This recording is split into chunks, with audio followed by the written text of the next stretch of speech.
There's a moment coming in your life. A moment when you'll look back at today and ask yourself one devastating question. Where did all my money go? And the terrifying part, you won't have an answer, not because you were reckless, not because you didn't work hard, but because the money disappeared so quietly, so invisibly, that you never even noticed it was gone. Like water slipping through your fingers, drop by drop, until one day you look down and realize your hands are empty. Right now, at this very moment, you're losing money, and you don't even know it. I'm not talking about some catastrophic financial crisis. I'm talking about something far more dangerous. The silent money traps that are engineered, perfected, and designed to empty your bank account while convincing you that you're living your best life. These traps don't announce themselves. They whisper. They seduce. They make you feel good while they destroy your future. And here's what keeps me up at night. Most people don't realize they're trapped until it's too late, until the debt is suffocating, until the anxiety is unbearable, until retirement feels like a cruel joke rather than a real possibility. But today something changes, because what I'm about to share with you isn't just information. It's a mirror, and some of what you see might hurt. It might make you uncomfortable, but that discomfort, that's the price of awareness. And awareness is the only thing standing between you and financial devastation. Let me tell you about Sarah, 28 years old, good job, works hard, considers herself financially responsible. But last month she had a panic attack in her car after checking her bank account. She makes $52,000 a year, and somehow she has $300 to her name. How does this happen? It starts small. It always does. There's this psychological phenomenon that retailers have known about for decades, but they've never wanted you to understand. It's called the pain of paying. And your brain, your beautiful protective brain, is wired to feel actual discomfort when you hand over money. It's a survival mechanism. But here's where it gets sinister. Companies have spent billions figuring out how to eliminate that pain. One-click purchases, saved payment information, buy now, pay later. Subscription services that charge you while you sleep. Every innovation in how we spend money has one goal: make it so effortless that your brain never triggers that protective discomfort. And it's working. The average person makes dozens of purchases every week that they'll completely forget about within hours. A coffee here, a streaming service there, that app upgrade, those in-game purchases, that thing you added to your cart at 2 in the morning because the algorithm knew exactly what you were feeling. Each transaction feels insignificant. $5, $12, $23, your brain dismisses it. It's just coffee, it's just one shirt, it's just this once. But let me show you something that will change how you see money forever. If you spend just $15 a day on things you don't actually need, things that feel small and harmless, do you know what that becomes? Over $5,000 a year. Gone. Vanished. And you won't even remember where it went, but it gets darker. Because there's a money trap far more dangerous than impulse buying. One that's destroying the financial future of an entire generation. And you might be caught in it right now without realizing it. You're buying things you don't want with money you don't have to impress people you don't even like. Let that sink in for a second. There's a young man named Marcus who worked 2 jobs to afford the car he drives. It's beautiful, sleek, turns heads. His insurance payment is $470 a month. The car payment is $630. That's over $1,300 a month. Almost 40% of his income goes to a vehicle that sits in a parking lot while he's at work. I asked him why. Why that car specifically? He paused, thought about it, and then said something that broke my heart. I just wanted people to know I made it. Made it to where, Marcus? To debt, to anxiety, to lying awake at night wondering how you'll make next month's payment. This is the trap that social media has perfected. Every day you're bombarded with carefully curated images of people living lives that don't actually exist. The watch, the vacation, the restaurant, the outfit. And somewhere deep in your subconscious a voice starts whispering, you should have that too. You deserve that too. If you don't have that, what does that say about you? So you buy. Not because you want it, but because you're afraid of what it means if you don't. And the cruelest part, the people you're trying to impress are too busy trying to impress you to even notice. Everyone's wearing a mask. Everyone's faking it. And everyone's going broke doing it. But here's where this gets even more insidious, and I need you to stay with me because what I'm about to reveal is probably happening to you right now. You know that feeling when you've had a terrible day and you think, I deserve a treat. That moment when you're stressed, overwhelmed, tired, and you pull out your phone or your wallet and you buy something to make yourself feel better, that's not shopping. That's emotional medication. And it's bankrupting you. There's a reason it's called retail therapy. Because you're using money to treat an emotional wound. You're sad, so you buy something to feel happy. You're stressed, so you buy something to feel relaxed. You're lonely, so you buy something to feel connected. You feel worthless, so you buy something to feel valuable. And for about 17 minutes it works. That dopamine hits. You feel better. Until the package arrives or the charge hits your account and that brief high evaporates, leaving you with an object you didn't need and a bank account that's a little bit emptier. Then the cycle repeats. Because the underlying emotion never got addressed. You just temporarily numbed it. A woman named Jennifer once told me she has a closet full of clothes with tags still attached. Hundreds, maybe thousands of dollars worth of items she's never worn. When I asked her why she keeps buying, she started crying. I don't know, she said. I just feel better when I'm shopping, like my life is going somewhere, like I'm becoming the person I want to be. But she's not becoming that person. She's becoming someone buried under debt, drowning in stuff, and no closer to happiness than she was before. And there's a specific version of this trap that almost nobody talks about, but it's absolutely devastating. Food, not groceries. Restaurant food. Delivery apps. That morning coffee run. That lunch you grab because you didn't pack anything. That dinner you order because you're too tired to cook. That late night food you get because, well, you're awake and the app is there and you're hungry. The average person now spends more on eating out than they do on groceries. Read that again. More money goes to restaurant food than actual food for their home. And unlike that shirt you regret buying, food disappears. It's consumed. Gone. There's no object left behind to remind you of the purchase, which means your brain doesn't even register it as spending. But do the math.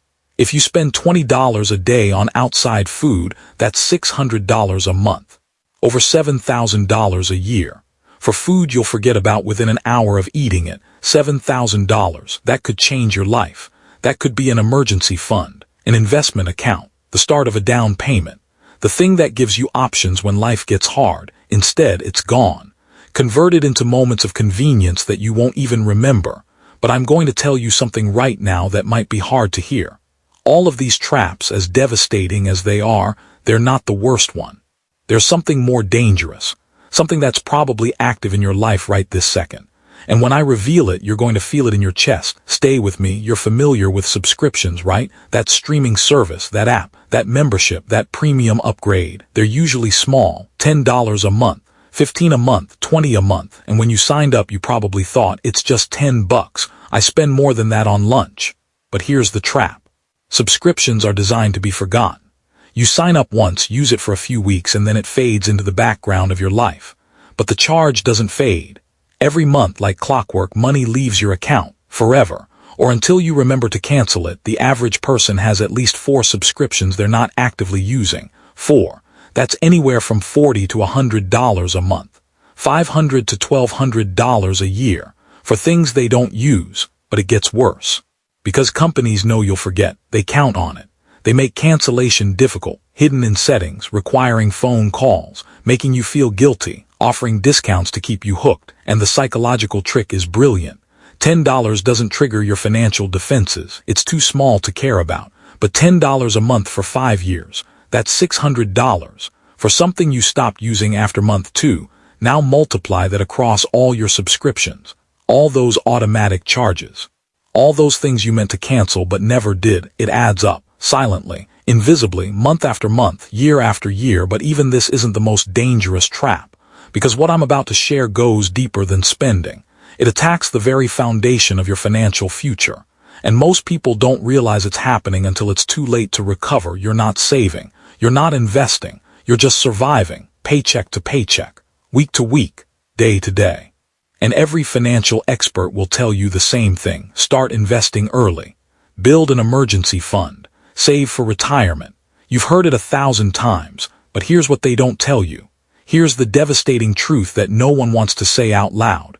For millions of people, saving feels impossible. Not because they're irresponsible, but because after rent, after bills, after debt payments, after all those tiny invisible purchases we've been talking about, there's nothing left. The money is gone before they even have a chance to save it, and this creates a trap that's almost impossible to escape. Because without savings, any emergency becomes a crisis, a car repair, a medical bill, an unexpected expense. Suddenly you're choosing between paying rent and fixing the problem, so you put it on a credit card, and now you have debt. And debt has interest. And interest means you're paying for that emergency forever, which means next month you have even less money. Which means you're even more vulnerable to the next emergency, which means more debt, more interest, more anxiety. It's a spiral. And once you're in it, every financial decision becomes a choice between bad and worse. But here's the part that haunts me. The part that should terrify you. Time is the most valuable asset in investing. Not money. Time. Because of compound interest. Because $1 invested at 25 is worth exponentially more than $1 invested at 45. Every year you wait, you're not just missing out on that year's growth. You're missing out on decades of compound returns. The difference between starting now and starting in 10 years could literally be hundreds of thousands of dollars by the time you retire. So when you spend money on things that don't matter, you're not just losing that money. You're losing all the future money that money could have created. You're stealing from your future self, and your future self is begging you to stop, begging you to wake up, begging you to realize that the choices you're making today are determining whether you'll retire in comfort or work until you physically can't anymore. But there's still one more trap, the deepest one, the one that enables all the others. And if you don't break free from this, nothing else I've said will matter.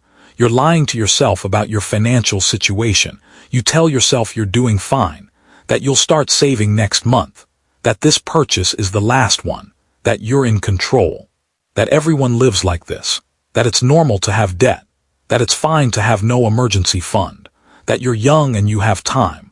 But deep down, in that quiet moment late at night when you check your bank account and feel that knot in your stomach, you know the truth. You're scared, scared that you'll never get ahead, scared that one emergency will destroy you, scared that you're wasting your life working for money that disappears before you can even enjoy it, scared that you're making mistakes you won't be able to fix. And instead of facing that fear, you avoid it. You don't look at your bank account. You don't create a budget. You don't add up your debt. You don't think about retirement, because thinking about it makes it real. And making it real is too painful, so you numb yourself with purchases, with distractions, with the hope that somehow magically it'll all work out, but it won't. Not without change, not without awareness, not without action. And here's what I need you to understand. Right now, at this exact moment, you're at a crossroads. Everything I've shared with you, every trap, every example, every painful truth, it's all led to this moment. You have a choice. You can close this video, go back to your life, and pretend you didn't hear any of this. You can tell yourself that you're different, that this doesn't apply to you, that you'll deal with it later. And maybe you will. Maybe future you will be stronger, more disciplined, more aware, but probably not. Because future you is just current you with different problems and less time, or you can choose differently. You can choose to stop, to really look at your financial life, to add up those subscriptions, to track those impulse purchases, to face that debt, to acknowledge the emotional spending, to admit that the life you're projecting on social media doesn't match the anxiety you feel in private. You can choose to save that $15 today instead of spending it, and tomorrow, and the day after. You can choose to cook instead of order, to cancel instead of ignore, to invest instead of impress. These aren't big, dramatic changes. They're small, almost insignificant in the moment. But compounded over time, they're everything. Because here's the truth that no one tells you about money. It's not about being rich. It's about being free, free from anxiety, free from debt, free from living paycheck to paycheck, free from the constant low-grade panic that one mistake will destroy everything, free to make choices based on what you actually want, not what you can barely afford. That freedom doesn't come from a higher salary. It comes from living below your means, from valuing your future more than your image, from understanding that every dollar is a choice between who you are now and who you want to become. The money traps are real. They're everywhere. They're designed by brilliant people whose only job is to separate you from your money as efficiently and painlessly as possible. But you're not powerless. You're not a victim. You're not destined to struggle forever. You're someone who now knows the truth, someone who sees the traps, someone who understands what's at stake. And that awareness, that knowledge, it's the beginning of everything. 10 years from now, you're going to look back at today, at this moment, at this choice. And you'll either thank yourself for waking up, for changing course, for choosing your future over your comfort. Or you'll ask yourself that devastating question: where did all my money go? The answer is up to you. The traps are set. But now you see them, and you can't unsee them. So what are you going to do about it? Your future is waiting, and it's begging you to choose wisely before it's too late.